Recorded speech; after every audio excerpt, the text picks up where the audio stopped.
Vive le vent, vive le vent, vive le vent d'hiver, qui s'en va sifflant soufflant dans les grands sapins verts. Hey! Bonjour à tous et à toutes, bienvenue dans le dernier épisode du calendrier de l'Avent des Antonomases littéraires 2021.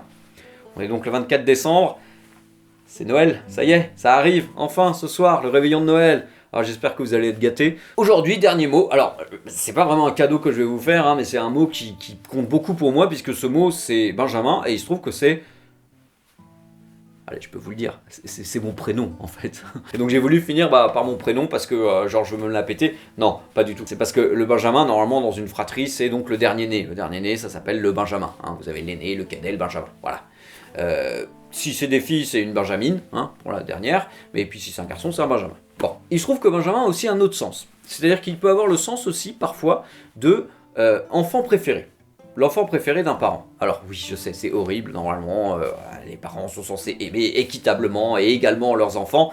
Enfin, il y a bien des familles où malheureusement il y en a un qui est préféré aux autres. Ce sont des choses qui arrivent et on va voir une histoire justement dans laquelle ce personnage, qui s'appelle en l'occurrence Benjamin, est préféré aux autres. Alors justement, d'où est-ce qu'elle vient cette antonomase en fait ? Eh bien, elle vient tout simplement de la Bible. Et oui, et plus exactement de la Genèse. En fait, pour vous parler de l'histoire de Benjamin, il faut que je vous parle de l'histoire de Joseph. Joseph, c'est le fils de Jacob. Vous savez, il y a eu Abraham, Isaac et ensuite Jacob, donc les trois patriarches. Hein. Et puis, ce Jacob, il a eu 12 enfants, 13 exactement, parce qu'il a eu une fille aussi, mais en tout cas, il a 12 fils et une fille. Parmi ces enfants, il y en a deux, les deux derniers, qui sont les enfants de Rachel, c'est les seuls enfants qu'il a réussi à avoir avec Rachel, puisque Jacob a eu plusieurs femmes. Et donc, ce sont Joseph et Benjamin, sachant qu'il y a 12 ans d'écart entre les deux. Au début de l'histoire, Benjamin il apparaît pas, il n'y a que Joseph. Et Joseph, malheureusement, il se fait un petit peu martyriser par ses frères. Et il se fait tellement martyriser qu'il finit par être vendu comme esclave aux Égyptiens. Il arrive en Égypte, il est un peu esclave en Égypte, sauf que il a un talent, c'est qu'il est capable d'interpréter les rêves. Et justement, Pharaon, il a des rêves pas très chouettes en ce moment, quoi. Et on cherche quelqu'un qui est capable d'interpréter ses rêves. De fil en aiguille, finalement on arrive à Joseph, et Joseph y va, il interprète le rêve de Pharaon, il interprète tellement bien que Pharaon décide de le faire l'un de ses plus proches conseillers, et il réussit tellement bien dans les affaires, Joseph, que petit à petit il gravit tous les échelons et finit par être vice-roi d'Égypte. Donc vraiment le statut suprême. Et puis un beau jour, il y a comme ça 11 jeunes gens qui viennent de l'actuel Israël, hein, donc de la terre de Canaan. Ils viennent et il se trouve qu'à Canaan, c'est la famine, c'est la misère, c'est assez terrible, et ils viennent demander de l'aide au pharaon. Et ils sont reçus par Joseph.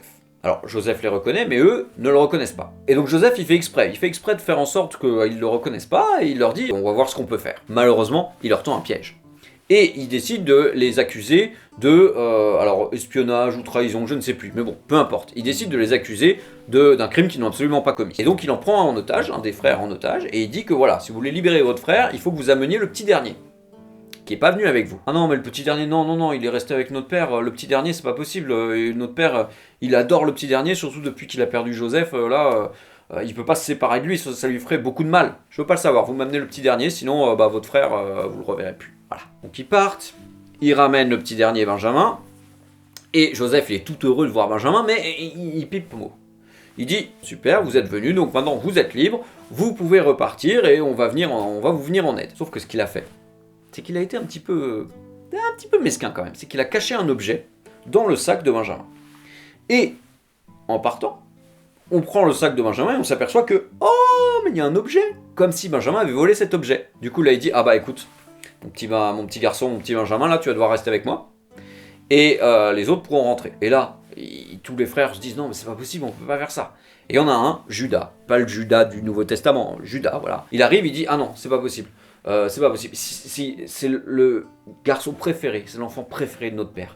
Si jamais il ne revient pas, notre père il va mourir. Et moi je peux pas être responsable de la mort de mon père, c'est pas possible.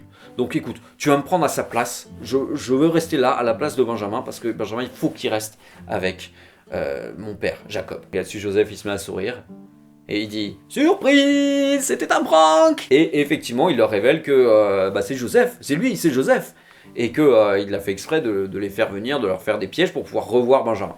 Et il leur dit « Écoutez, voilà, la solution c'est très simple, vous prenez toute la famille, vous venez en Égypte, et vous venez vous installer en Égypte, et comme ça, il n'y aura plus de problème. » Et c'est ce qu'il faut.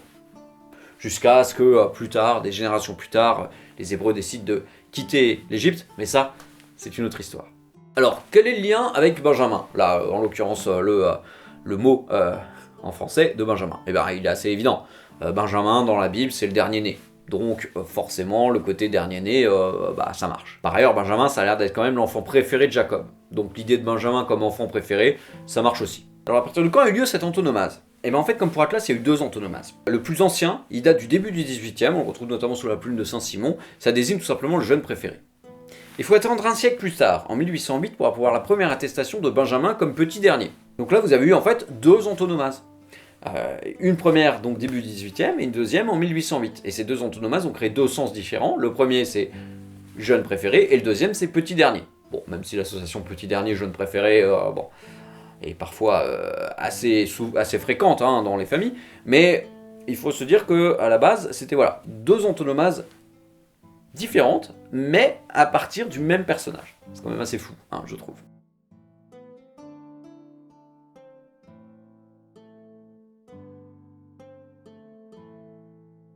Voilà, et ben c'est tout, on a fini.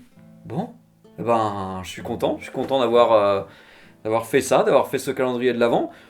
Je vous cache pas que ça m'a pris quand même beaucoup de temps. Alors, c'est pas un problème ça en soi, mais ça m'a pris beaucoup plus de temps que prévu. Et ça touche du miracle que j'ai quand même réussi à le produire parce que j'ai été malade, j'ai frôlé le burn-out, j'ai eu mes enfants malades, avec parfois des productions hyper difficiles à faire, où j'étais vraiment en train de finir de monter genre 2 minutes avant d'envoyer la vidéo. Mais j'ai quand même réussi à arriver jusqu'au bout. Là maintenant je vais prendre quand même quelques vacances, j'ai déjà profité des fêtes bien sûr. Puis je vais prendre quelques vacances, puis on se retrouve probablement à la rentrée pour un nouvel épisode. Merci d'avoir suivi ce calendrier jusqu'au bout.